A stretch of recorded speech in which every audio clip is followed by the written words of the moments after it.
Buenas tardes, buenas noches a todos. Vamos a comenzar con nuestra charla, el pensamiento fuerza generadora. A través de una serie de pensamientos y conceptos expresados por ilustres científicos en diversos campos de la ciencia actual, vamos a afirmar la realidad del pensamiento como devenir histórico del ser a lo largo de su periplo evolutivo. A partir de la proposición que el pensamiento es la expresión más elevada de la energía mental, vamos a tratar de acercarnos a esta realidad pulsante que constituye el origen de todo nuestro derredor y de la que somos parte integrante desde el punto de vista de su constitución. En palabras de James Jeans, hoy se confirma y casi unánimemente entre los físicos que la corriente del conocimiento nos lleva a una realidad no mecánica. El universo comienza a parecer más un gran pensamiento que una gran máquina. Y Sir Arthur Eddington sintetiza sus conclusiones en una sola frase: la materia prima del universo es el espíritu. El eminente astrónomo Firstorf sugirió la posibilidad de la existencia de partículas elementales del material espiritual, proponiendo que fuesen llamadas Mindon, del inglés min, mente. El análisis que realizó sobre las entidades espirituales lo llevó a considerar que el Mindon no tiene lugar definido en lo que llamamos espacio físico. Bajo este aspecto recuerda el neutrino o incluso un electrón rápido. Esto ya nos sugiere un tipo diferente de espacio mental, regido por leyes de diferentes tipos o por categorías espacio-tiempo distintas. En 1931, Maurice Dirac previó la partícula antielectrón y un año después Anderson descubrió el positrón, confirmando la posición de Dirac. Así pues, todo un coro de laureados premios Nobel yerguen su voz para anunciar la muerte de la materia. Como bien dice Arthur Koestler, ya es tiempo que aprendamos las lecciones de la ciencia posmecánica del siglo XX y librarnos de la camisa de fuerza que el materialismo del siglo XIX impuso a nuestros conceptos filosóficos. Todos estos testimonios dan cuenta de que algo sustancial está cambiando en el campo de las investigaciones y concepciones de la ciencia. Y como ya nos anunciara André Louis en Mecanismos de la Mediunidad, el universo ha sido reconocido como un reino de oscilaciones, quedando la parte constituida de materia igualmente susceptible de convertirse en ondas de energía. El hombre ha pasado a comprender, en fin, que la materia es simple vestimenta de las fuerzas que sirven en las múltiples fajas de la naturaleza. Por tanto, las nuevas dimensiones del conocimiento que se abren en el mundo son las grandes dimensiones del espíritu. En base a esto, comprendemos que el pensamiento es la consecuencia de la evolución del ser espiritual que lo produce, de la mente que lo genera. El espíritu sustenta la materia, así como la materia auxilia al espíritu en su desenvolvimiento. Después de pasar por todas las fases de existencia sucesivas y necesarias, desde la ameba hasta el homínido, para alcanzar cierto grado de inteligencia, el principio espiritual llega al punto de elaboración que le permite el estado espiritual consciente, es decir, el momento en que cesa el instinto y comienza el pensamiento. Todo en la gran unidad de la creación nace, vive, funciona, muere y renace en la armonía del universo bajo la acción espírita universal, que a su vez se ejerce por la voluntad de Dios y según las leyes naturales e inmutables que Él estableció desde siempre. Esta acción se posibilita mediante las aplicaciones y apropiaciones de dichas leyes. Todo, por tanto, proviene de Dios, todo se encadena en la naturaleza. Por otra parte, sabemos científicamente que la materia es disgregable, que se puede descomponer en energía y que por lo mismo la energía es materializable, que un fotón, una partícula electromagnética, es un grano de materia, que los granos de materia por el movimiento se tornan en ondas, que tanto la energía radiante como la materia se constituyen en asociaciones de ondas y corpúsculos. Todas estas concepciones, hoy valoradas por la ciencia, nos llevan a la certeza que la evolución es irreversible, que la superioridad evolutiva implica mayor complejidad estructural y por tanto sublime sensibilidad. En fin, que toda la materia tiene su reverso antimaterial, que los diversos planos de la misma realidad se transforman y se interrelacionan, y que los átomos no son cosas, y que en efecto el mundo es mucho más un gran pensamiento que una gran máquina. Sin embargo, hasta ahora la ciencia terrestre parece no tener mejor definición para el término energía que el de la capacidad que posee un cuerpo o sistema para producir trabajo. Y esto es debido a que es ignorada la naturaleza intrínseca de la energía. En realidad no sabemos qué es, solo la conocemos por sus formas de manifestación, llamándolas potencial, cinética, térmica, mecánica, electromagnética, gravitacional, atómica, etc. No obstante, llegará un día en que descubramos que esa capacidad es la secreción mental por excelencia, emanación del espíritu por participación de la emanación primaria de Dios creador que cada ser se asimila. Sabemos que no hay ninguna línea clara de demarcación entre materia y energía. En principio, la materia es pura energía. En su estructura atómica es un edificio de fuerzas. Materia, por tanto, en el sentido de cuerpo sólido, impenetrable, no existe. Lo que llamamos solidez es sólo la sensación que nos da aquella fuerza que se opone al impulso o al tacto. Se trata, por tanto, de resistencias, de reacciones. Y es por medio de la velocidad que se forma la masa, la estabilidad, la fuerza que se opone a que las partículas de la materia se dividan, manteniéndolas unidas en tanto una fuerza contraria no prevalezca. Así pues, no encontramos ni en los que parecen ser los últimos elementos una partícula sólida, indivisible. Recordar que el átomo era considerado indivisible hasta hace bien poco, sabiendo hoy en verdad que se subdivide en diferentes partículas subatómicas. Por consiguiente, el átomo hay que considerarlo como un vórtice. Vórtices son el electrón y el núcleo. Cualquier partícula, por mínima que sea, animada de velocidad, es un vórtice inmaterial de velocidad, y esto se prolonga hasta el infinito. Así que la diferencia que existe entre materia y energía consiste solamente en la diversidad de dirección del movimiento. Si es un movimiento rotatorio cerrado en sí, surge la materia. Si es ondulatorio, de ciclo abierto y lanzado al espacio, la energía.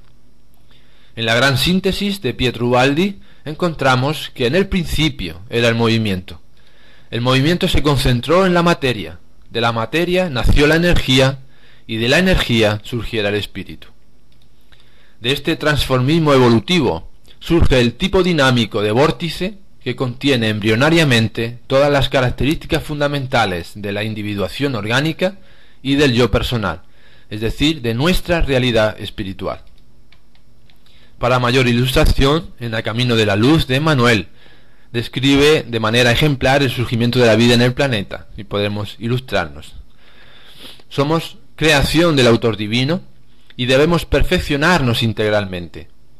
Dios Padre estableció como ley universal que la perfección sea obra del cooperativismo entre Él y nosotros, sus hijos.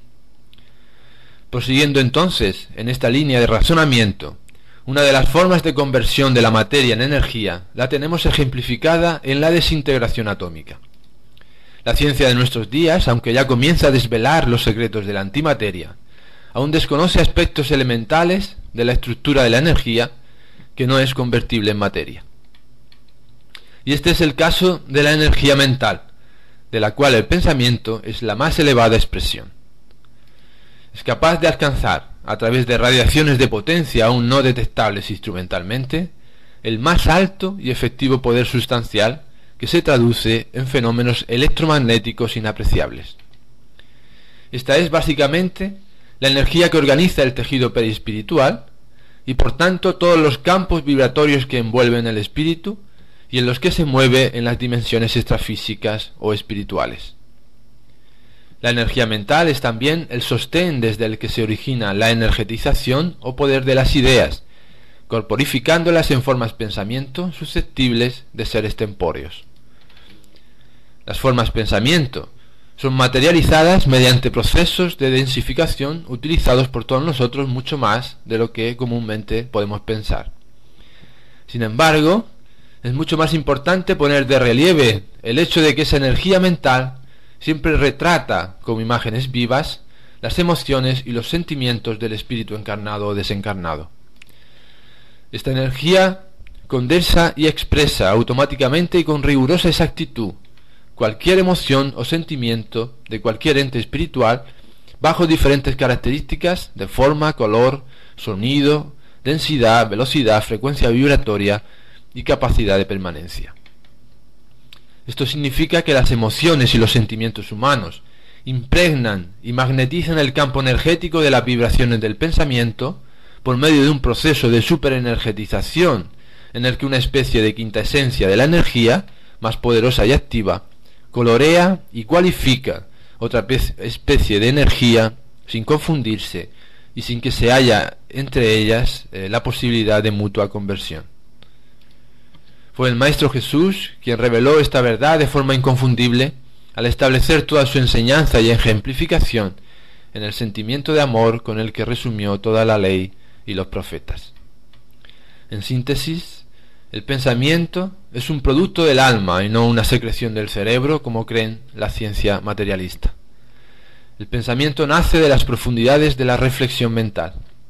Es uno de los atributos del espíritu, constituido de partículas derivadas de la materia elemental primitiva o plasma divino, pudiéndose expresar también como ondas electromagnéticas que alcanzan velocidades por encima de la luz.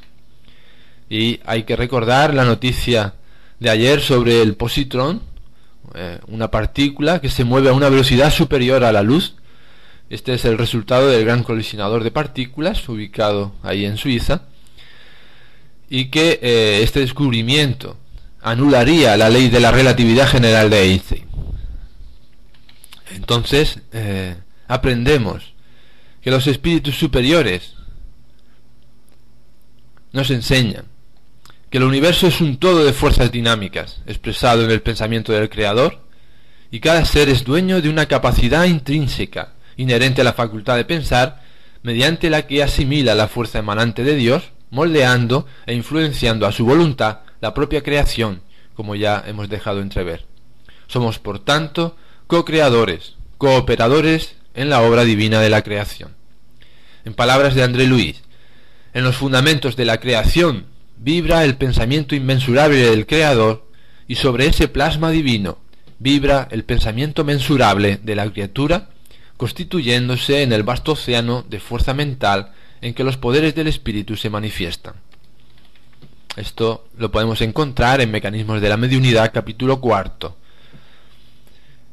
En Liberación leemos igualmente que el espíritu encarnado concentra todo el poder de dirección, de gobierno, sobre el organismo físico. Es la palanca directora de protones, neutrones y electrones en el camino infinito de la vida.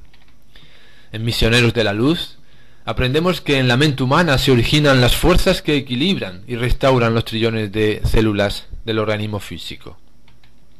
Como quiera que sea, cuanto más sublime es el ser espiritual, más recursos desenvuelve en formas de energía sutil, tanto más poderosa cuanto menos densa y más diferenciada de las formas de energía materializables, es decir, sometidas a la ley de equivalencia de materia y energía expresada en la fórmula einsteiniana. He ahí por qué el espiritismo sobrepone el esfuerzo de sublimación moral de los sentimientos humanos a todo proceso de evolución meramente intelectivo, al desarrollo intelectual. Además, es más fácil realizar el mejoramiento de la inteligencia y menos expuesto a error y caídas cuando es elaborado bajo el ascendente del sentimiento ennoblecido, que es la fuerza directriz de todas las energías y potencialidades del espíritu. El pensamiento es, pues, la base viva de todas las realizaciones en el plano físico y extrafísico. La materia que entra en su constitución se presenta en una nueva escala estequiogenética que ofrece características especialísimas. Es una serie de sucesiva condensación de la materia, podemos decir, teniendo por base elementos atómicos más complicados y sutiles al lado del hidrógeno y más allá del uranio, como se describe en Evolución en dos mundos, capítulo 13. Estos elementos trascienden el sistema periódico de elementos químicos conocido, formando igualmente lo que podríamos denominar protones, neutrones, positrones, electrones o fotones mentales, a falta de otra nomenclatura, de otro vocabulario, toda vez que desconocemos la naturaleza de ese otro tipo de materia para entendernos. Por tanto, el halo vital de cada uno de nosotros permanece tejido de corrientes atómicas sutiles de los pensamientos que nos son propios, dentro de normas que corresponden a la ley de los cuantos de energía y a los principios de la mecánica ondulatoria que le imprimen frecuencia y color peculiares. El pensamiento se expresa así en los más diversos tipos de onda, desde las oscilaciones cortas, medias y largas, exteriorizadas por la mente humana, hasta los rayos supra-ultra cortos, propios de los espíritus superiores. Nuestros pensamientos son, por tanto, fuerzas vivas y actuantes a velocidades superiores a la luz, y cada ser funciona como si fuera una estación de radio-televisión sofisticada, emitiendo y recibiendo pensamientos bajo la longitud de onda que le es propia. Pero hay que saber que todo pensamiento emitido vuelve inevitablemente al propio emisor, envolviéndolo en sus propias ondas de creación mental, y muchas veces pueden estar aumentados por los productos de otros seres que con ellos se armonizan. Los espíritus, pues, creamos la atmósfera psíquica que nos envuelve y penetra, atmósfera cargada de electricidad y magnetismo, de rayos, ondas y vibraciones. Un efectivo y poderoso campo de fuerzas generado por circuitos electromagnéticos cerrados, en los que se hace sentir los parámetros de resistencia y capacidad, entre otros, que aseguran el equilibrio y la acumulación de energías de sustentación de la realidad manifiesta, de nuestra propia expresión, vamos a decir. Mal conocemos, por tanto, la existencia de la fuerza mental que preside todos los actos de nuestra vida. A diferencia del buen manejo de la electricidad, por ejemplo, en la transformación incesante del planeta, la fuerza mental es apenas un recurso que ahora comenzamos a explorar. En rigor, cada mente espiritual, en la medida en que se expresa en su marcha evolutiva, estructura y dimensiona su espacio y su tiempo en correspondencia a los ritmos vitales que le son propios. Esto tiene su anverso y su reverso, pues así como solo poco a poco el espíritu se va liberando de los automatismos, de los atavismos ancestrales, al desenvolver valores de mayor conciencia y capacidad de autogobierno, también se acomoda, inconsciente o semi-inconscientemente, a sus franjas espaciotemporales, retardando los estadios superiores de conocimiento y poder.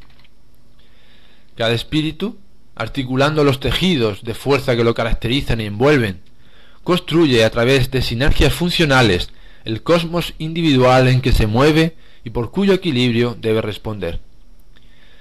Y como la energía es tan susceptible de sublimarse como de degenerar, la mente puede provocar, incluso inconscientemente, no sólo explosiones nucleares incontroladas en su propia aura, sino igualmente implosiones atómicas destructoras de su propio cuerpo espiritual, creando pulso energético con que intoxica su mundo individual.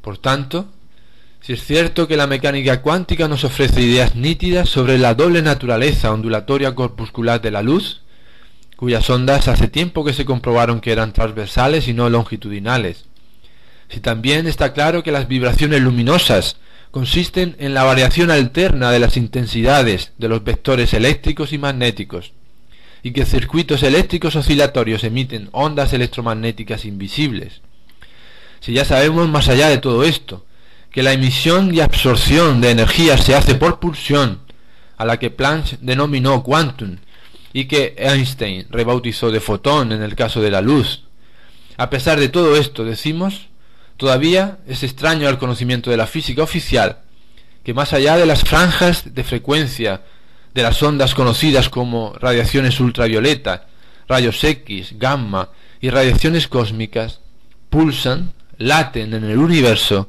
las radiaciones mentales, las angélicas, las crísticas y sobre todo las radiaciones divinas. En verdad son estas últimas las creadoras, alimentadoras, impulsoras y equilibradoras de todo cuanto existe. Como quiera que sea, llegamos a una conclusión de orden moral que es lo que debe interesarnos por encima de todo, ya que es la descompensación que hoy nos caracteriza a la humanidad. En esencia, la ley de Dios que dirige la vida en todos los planos del universo es una sola: puro amor.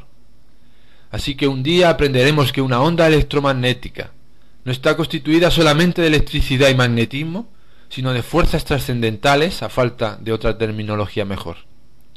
Aprenderemos aún más que las ondas electromagnéticas son en verdad vehículos de esas fuerzas trascendentales, y que no existen ondas electromagnéticas que no estén cargadas de estas fuerzas.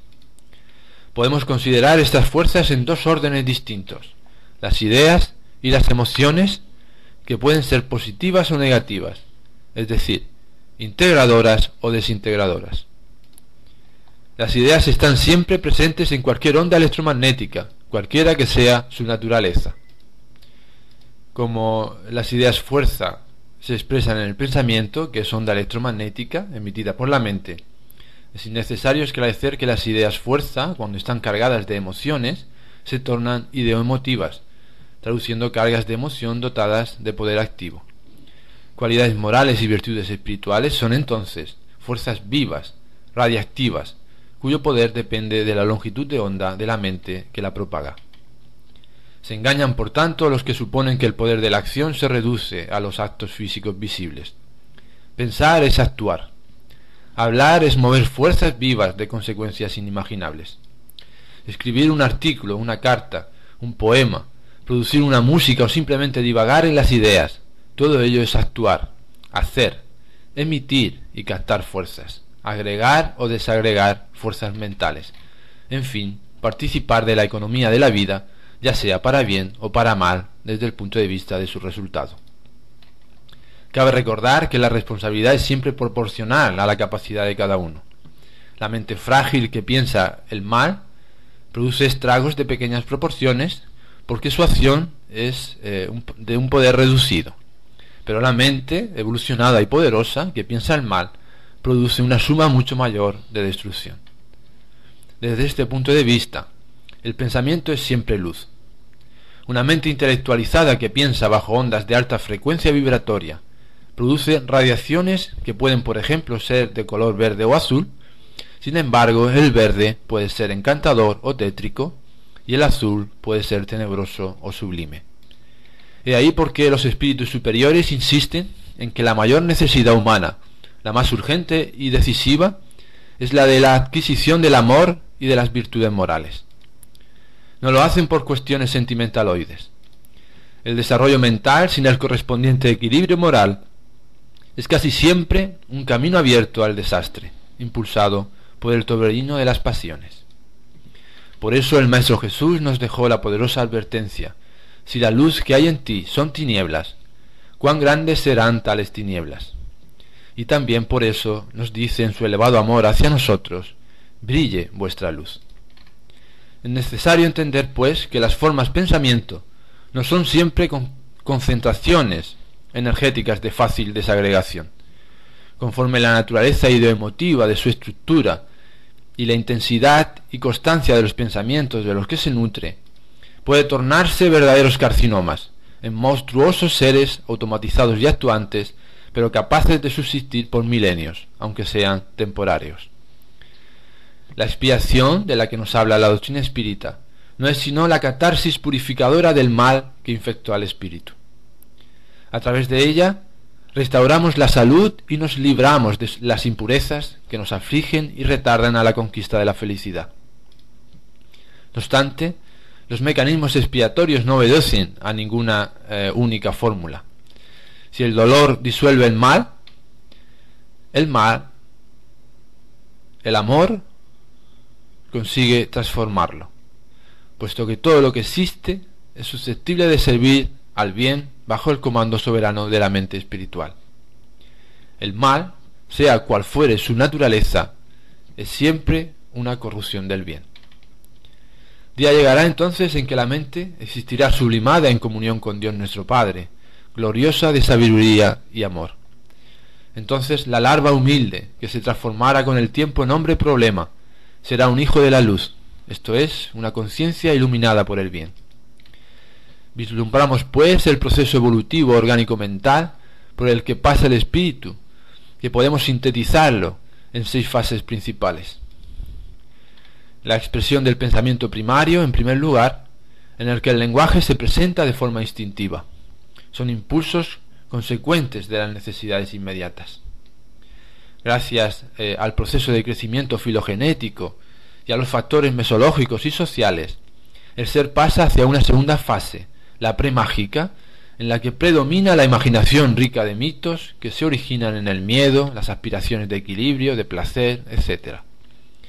Posteriormente se establecerá la tercera, el periodo mágico, que se instaló en la era agraria, dando origen a las grandes civilizaciones del pasado con toda la concepción politeísta que la caracterizó.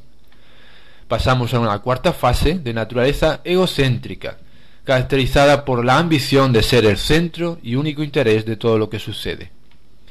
En esta dinámica es inevitable el proceso de crecimiento mental y el pensamiento se hace lógico, entendiendo la realidad concreta de la vida, los fenómenos y sus leyes. Siguiendo esta línea de razonamiento, el pensamiento se torna entonces intuitivo, superando los límites de los datos de la razón y viajando hacia el plano de la angelitud, donde se desarrollarán nuevas cualidades, sentidos, que nos facilitarán la comprensión de la realidad y por tanto de Dios.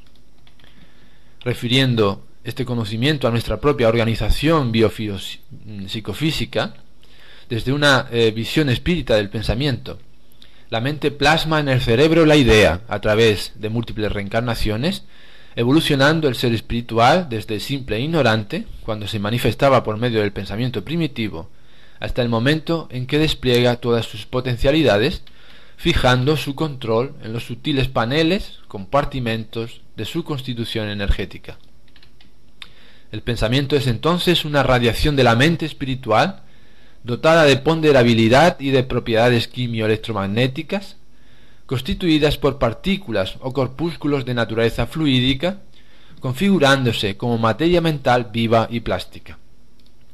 Partiendo de la mente que la elabora, esa radiación se difunde por todo el cosmos orgánico, primero a través del centro coronario, extendiéndose después por el córtex cerebral y el sistema nervioso, para finalmente alcanzar todas las células del organismo y proyectarse al exterior.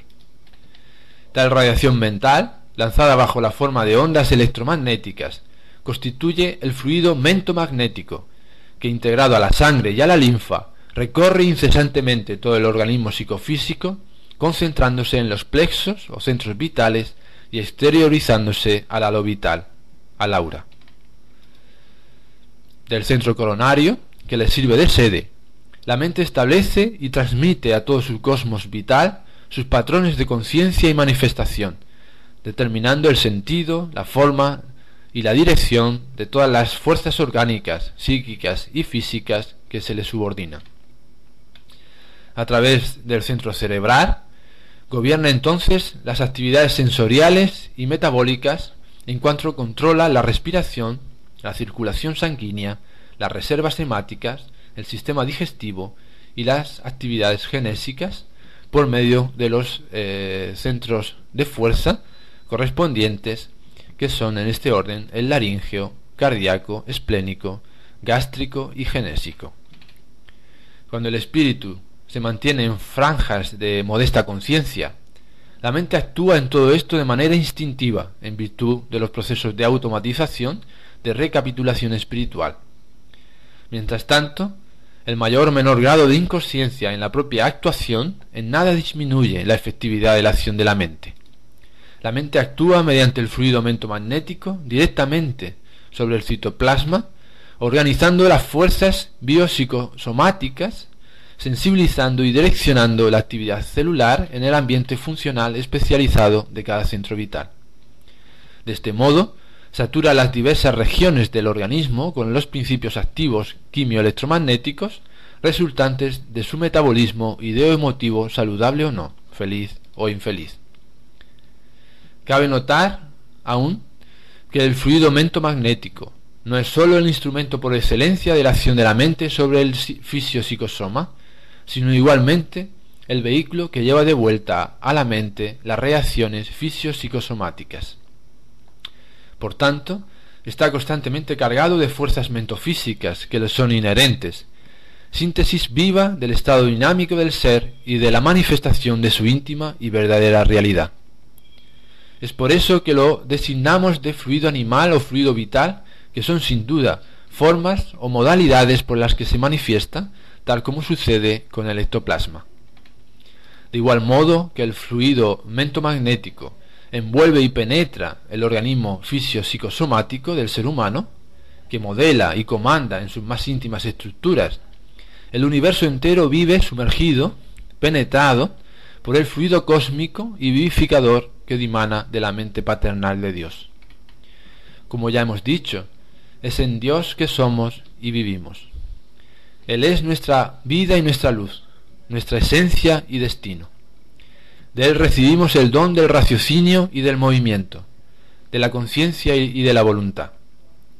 El fluido cósmico que liga la creación al Creador es una fuente inagotable que siempre está al alcance de todos nosotros. Es en Él que nuestra mente espiritual busca y encuentra la quintesencia energética de la que se sustenta, y es a partir de Él que elabora la materia mental que espela a través del pensamiento bajo la forma de fluido mentomagnético.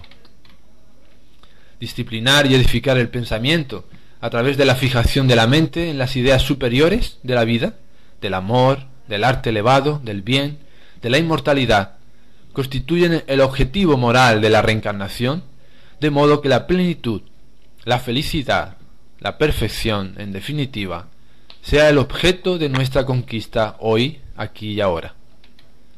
Pensar bien es un factor de vida que propicia el desarrollo. La conquista de la vida, nos dice Juana de Ángelis. Así que vivamos la vida con optimismo, con alegría de vivir, sublimando nuestras energías en aras de la consecución de nuestros objetivos existenciales, de nuestra expresión divina, con pensamientos nobles y edificantes, con miras al bien, al entendimiento que pasa por nuestra transformación moral a través del amor puro.